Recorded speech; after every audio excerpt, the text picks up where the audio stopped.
Hello جی، السلام علیکم۔ کل ایک بہت افسوسناک واقعہ ہوا تھا کینیا میں، جو ارشد شریف کو جہاں پہ شہید کیا گیا، اور بہت دکھ کی بات تھی اور بہت دکھ کی گھڑی تھی، افسوسناک خبر تھی۔ پورا پاکستان صدمے میں تھا، جو ان کا چاہنے والا تھا یا مخالف تھا، سب کو افسوس تھا، دھچکا لگا تھا سب کو۔ ایک افسوسناک خبر تھی اور غم کی کیفیت تھی پورے ملک میں، اور بنتا بھی تھا کیونکہ ان کے والد صاحب آج سے تقریباً 10-11 سال پہلے وفات ہوئی، تو اسی دن ان کے بھائی کو، جو آرمی میں تھے، ان کو شہید کر دیا گیا تھا اسی دن، جو اپنے والد کی وفات کی خبر سن کے گھر آ رہے تھے۔ تو جوان بیٹا تھا وہ بھی، اور کل جو ہے ارشد شریف کو شہید کیا گیا۔ 2 ہی بھائی تھے یہ، اور جس کو اس بات کا پتہ چلتا تھا وہ افسوس کرتا تھا، اور ایک فضا سوگوار تھی۔ اور مجھے زیادہ دکھ تب ہوا جب میں نے وہ ویڈیو دیکھی کہ شریف فیملی، نواز شریف، اس کی بیٹی اور اس کا نواسہ لندن میں دیوالی منا رہے تھے، جو ایک پیور ہندوؤں کا تہوار تھا۔ شاید کہ اتنے اچھے طریقے سے کیک کاٹ کے کبھی ان لوگوں نے عید بھی نہ منائی ہو، اور یہ ہندوؤں کی رسم اتنی خوشی سے اور اتنی منظم طریقے سے وہ منا رہے تھے، اور ہیپی دیوالی کر رہے تھے۔ ٹھیک ہے، انہوں نے منایا، افسوس نہیں ہے، چلو ٹھیک ہے، ان کی مرضی ہے، کچھ نہیں کہتے بھائی، لیکن اس دن تو نہ کرتے کم از کم۔ اگر کوئی اپنی مسلمانوں والا تہوار ہوتا، پھر بھی لوگ جو ان سا ہے 1 دن رک جاتے ہیں، 2 دن رک جاتے ہیں، کہتے ہیں کوئی بات نہیں یار، اتنا بڑا دھچکا لگا ہے۔ تو انہوں نے اپنے کو چھوڑ ہندوؤں کا تہوار بھی منانا شروع کر دیا، اور یہ بھی نہیں سوچا کہ ایک ماں پہ، ایک بچوں پہ، ایک فیملی پہ یا پورے پاکستان پہ کیا گزر رہی ہے۔ ان کا ساتھ دیتے، ان کے لیے ٹویٹ کرتے، ان کے لیے پریس کانفرنس کرتے، ان کے لیے بات کرتے، لیکن کسی میں اتنی ہمت نہیں تھی۔ اندر سے میں کہتا ہوں کہ یہ لوگ خوش تھے، اور یہی لوگ اس کے قتل میں ملوث تھے، اور جو مرضی ہو جائے، پولیس نے مارا، کس نے مارا، فلاں کی غلطی، لیکن وجہ تو یہی ہے بھائی، کیونکہ سب سے بڑی وجہ یہ ہے، وہ کینیا میں قتل ہوا، ملک اس کا پاکستان تھا۔ ریزن یہ ہے، وجہ یہ ہے، اس کو اپنا ملک چھوڑنے پہ مجبور کس نے کیا، سب سے بڑا پوائنٹ۔ وہ تو بعد کی بات ہے نا وہاں کی، پہلے یہ سوچو کہ اس کو پاکستان چھوڑنے پہ مجبور کس نے کیا، جو ایک گھر کا اکیلا کفیل تھا، جو اکیلا ایک بیٹا تھا گھر میں، کبھی باہر کے ملک نہیں گیا شاید، تو وہ پہلے دبئی گیا، اور وہاں دبئی سے نکلنے پہ اس کو مجبور کس نے کیا ہے، یہ پوائنٹ ہے جو نوٹ کیے جائیں۔ اور اس کو کینیا ہی جانے کو کس نے کہا؟ سب کو پتہ ہے افریقہ کا ملک ہے، جنگ زدہ ملک ہے، تباہ حال ملک ہے، غربت بہت زیادہ ہے، کرائم بہت زیادہ ہے وہاں پہ۔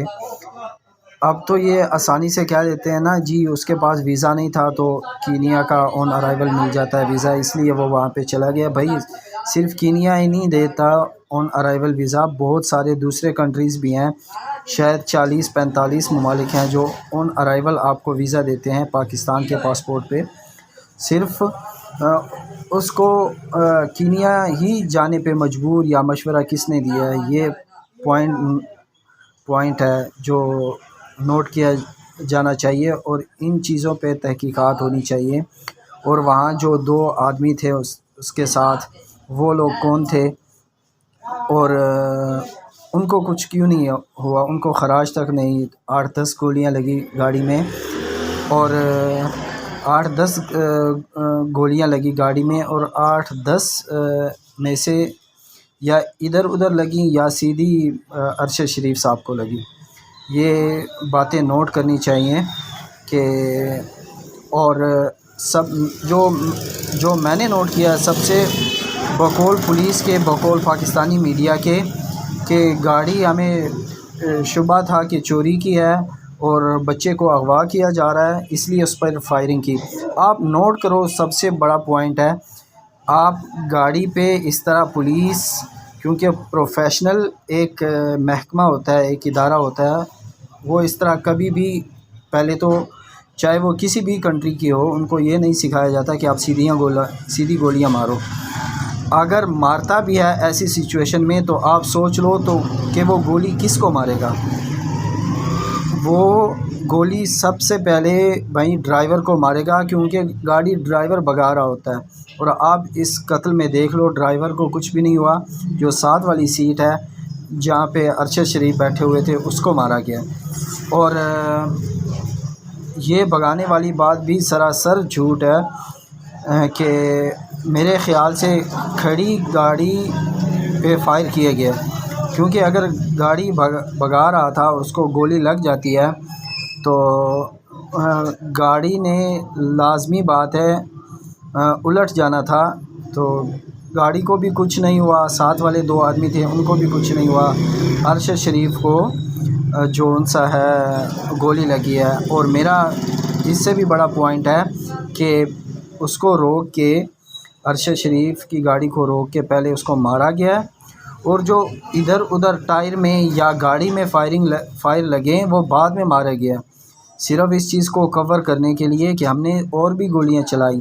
اس کی موت ایک ہی گولی سے جو اس کے سر میں لگی ڈائریکٹ اسی سے ہوئی ہے، اور وہ بالکل ساتھ کھڑے ہو کے، دور سے بھی اتنی نہیں لگی، وہ شاید بالکل ساتھ کھڑے ہو کے ماری گئی، اور جو گاڑی میں فائر لگے وہ کور کرنے کے لیے وہ ماری گئی۔ اور آپ کو پتہ ہے کینیا کرپٹ ترین ملک ہے ہماری طرح، اور وہاں کی پولیس بھی اتنی اچھی نہیں ہے، اگر پولیس نے ہی ماری، وہاں کی پولیس بھی اتنی اچھی نہیں ہے، کرپٹ ترین پولیس ہے وہاں کی۔